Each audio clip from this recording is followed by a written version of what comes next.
The original house dates back to the early 20th century and has always served as a residence.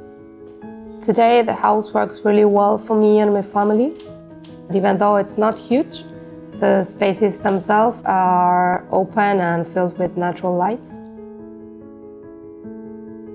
I was inspired by other casas chorizo in the area.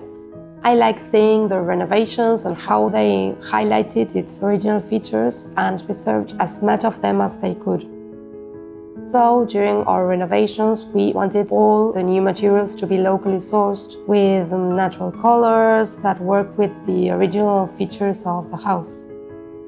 My name is Laura, I'm an interior architect and this is my home. I live here with my husband Juan and our 4-year-old son Pedro.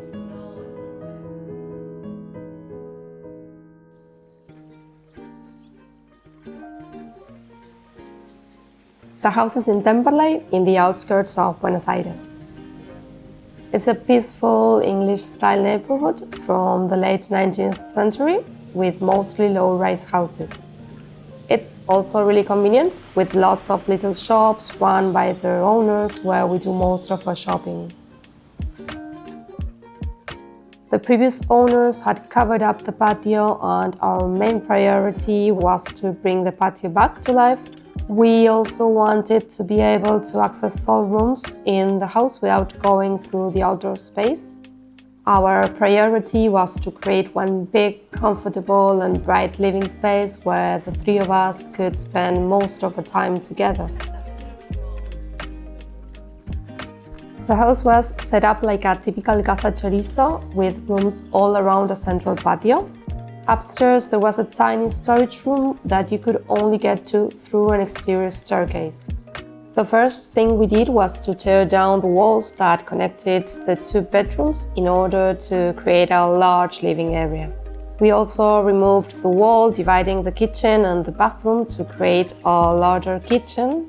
A staircase was added inside the house and we moved the bathroom to the space below. The sleeping areas were moved upstairs, where we turned what used to be the storage space into our main room and built an additional room for Pedro using some of the space from the roof terrace. Japan. It's a delicious puzzle of contradictions. So delicious, in fact, that we've dedicated an entire issue of our magazine to it. But this is not the Japan you might expect. In issue 3, we go beyond the golden turd to explore the art of bending space and light with architect Takeshi Hosaka and Paul Smith's 40-plus year love affair with Japan. We ask how legendary product designer Naoto Fukasawa finds the essence of an object while also celebrating the Japanese-born art form of chindogu, that is, designing almost useless gadgets. And, of course, there are new compact Japanese small homes to fall in love with too. There's so much more inside, including a double-sided pull-out poster featuring original artwork and a city guide curated by creative Tokyo locals. Subscribe now to get yours with free worldwide shipping.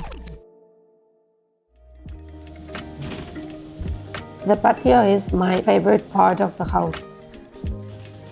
I love that it's the first thing you see when you enter. The walls, the stairs, the doors, and the gate are all original. We did change the floors to these beautiful limestone tiles, which are typical of traditional homes. Since we use the patio a lot for meals, we set up a ledge that works as a pass-through and for extra support.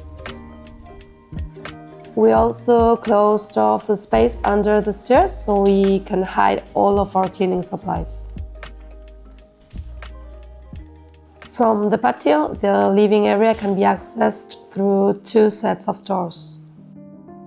In the entryway, we designed a piece of furniture for shoes, coats, and backpacks. Since these things tend to get messy, I decided to hide them behind doors. The living and dining space is a large open room with high ceilings. We removed the drop ceilings that were originally covering the vaulted brick, which made the room feel much larger. We kept the pine floors and the cedar doors, but we did a lot of work to remove the plaster from the walls. Against the window, we placed a really big modular sofa that we had custom made. The best part is that we can rearrange it when needed. The coffee table is something that I built myself in a woodworking class, and the rocking chair used to belong to my mother-in-law. It's everyone's favorite seat. We installed the TV on a swivel mount so we can watch from the sofa and from the dining table. The dining table was something I made with repurposed materials from an exhibition a few years ago. We eat, work, and enjoy our hobbies on this table. I thought about setting up a dedicated desk, but I love being able to look out into the living room while I work. Along the wall, we added a sideboard where we store work-related items, our computers, and toys for Pedro. On top of it, I have my grandmother's old sewing machine that I still use to this day. We designed the entryway cabinet to wrap around the corner and into the kitchen.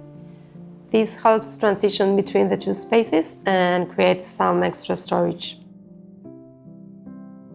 We really enjoy cooking, so we made sure to have a large countertop where we can do it. To make this work, we found a place for everything that usually ends up on the counter and created lots of storage space. We also wanted the design of the kitchen to follow the green palette and natural materials of the patio. We placed all the appliances along the pantry wall and added a large window. It has completely changed this space, bringing in a lot of light. In front of the window, we added a little bar that looks out at the patio. This is where we usually have breakfast, and it is such a treat because of the soft light in the morning. The bathroom is hidden behind a door under the stairs. We used a combination of black cement tiles and granite mosaics with pink speckles. I liked the idea of changing the color in the space and making it a bit more fun. For me, the staircase is definitely the star of the renovation. We added hidden storage space in every nook and cranny, as well as a huge open bookshelf.